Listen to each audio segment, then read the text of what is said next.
कोई फायदा तो है नहीं।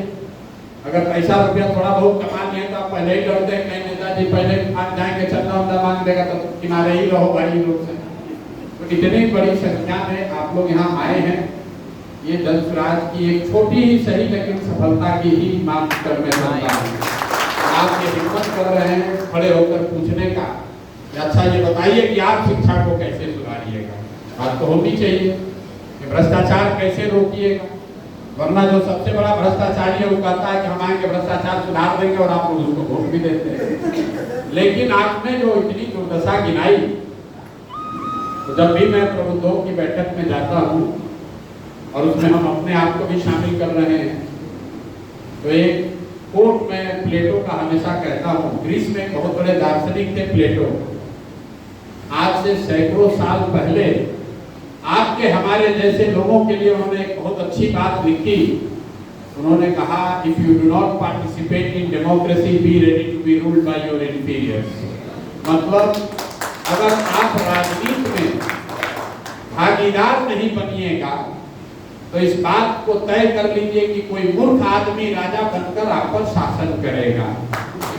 राजनीति में भागीदार बनने का मतलब ये नहीं है कि हर व्यक्ति राजनीति में शामिल होकर चुनाव लड़ने लगे या राजनीतिक कार्यकर्ता हो जाए।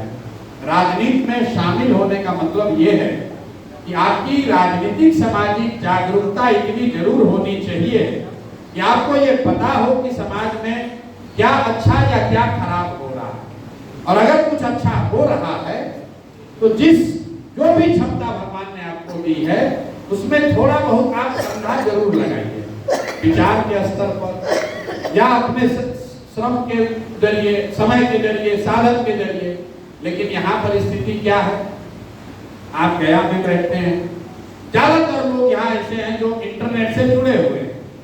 दिन में आप मोबाइल, यूट्यूब, फेसबुक देखते हैं। आज मोदी जी का अमेरिका में कैसे स्वागत हुआ, चाइना ने क्या कहा, ग्रीस में क्या हुआ, गाजा में क्या हो रहा है, ये लोग गया के लोगों को ये जानकारी है। गया के लोग क्या, गांव गांव में बिहार में आदमी हमसे पूछता है, लोगों को यहाँ जानकारी है।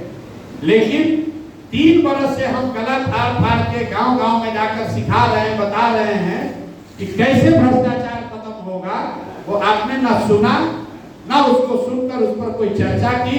यहाँ आए 3 बरस के बाद यही कुछ अच्छा बताइए तो कैसे शिक्षा सुधारिएगा।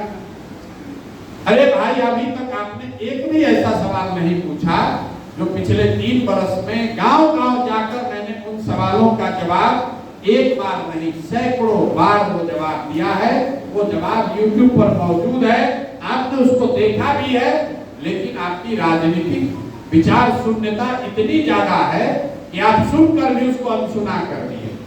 जो समाज में प्रबुद्ध आदमी है बिहार में, पता राजनीति से हमारा क्या लेना देना। अरे ये तो सुधरने वाला नहीं, अरे प्रशांत किशोर घूम भी रहे तो क्या होगा। आप जैसे कह रहे हैं कि इससे कैसे निपटिएगा। बिहार में लोग कहता है इससे क्या होगा। कोई अच्छा आदमी चुनाव में खड़ा होता है तो अपने घर में बैठ के आप शुरू में चर्चा करते हैं कि बढ़िया प्रोफेसर साहब इस बार चुनाव लड़ रहे हैं। फिर 4 दिन में आदमी खुद कहता है अरे इनसे कुछ नहीं होगा। बिहार में टिकेंगे, बिहार में ना टिकी हम, यहाँ का आदमी मजबूत चाहिए। कोई अच्छा आदमी खड़ा होता है, वो आपको पसंद है, लेकिन आप उसको वोट नहीं देते हैं। आप कहते हैं तो मजबूते नहीं है, जीतेंगे थोड़े, अपना वोट काहे बर्बाद करें, चलो चोर चूहे बदमाशे को दे दो। आपको लगता है कि अगर जीत भी गए तो क्या खाएगा। मेरे भाई, जब कोई अच्छा आदमी खड़ा होता है, हिम्मत करके कोई समाज में खड़ा हुआ, जब आप उसको हराते हैं तो वो आदमी खाली नहीं हारता है, समाज के सैकड़ों अच्छे लोगों का हिम्मत हारता है कि राजनीति में उनको फिर आप कह रहे हैं कि बिहार में बड़ा भ्रष्टाचार है। भाई साहब, आप चुनिएगा बालू माफिया को, आप चुनिएगा शराब के ठेकेदार को, तो आपके बच्चों के पढ़ाई की व्यवस्था नहीं करेगा। यहाँ गया में जितने लोग हैं, आप कैसे कह रहे हैं भैया कुछ सुधार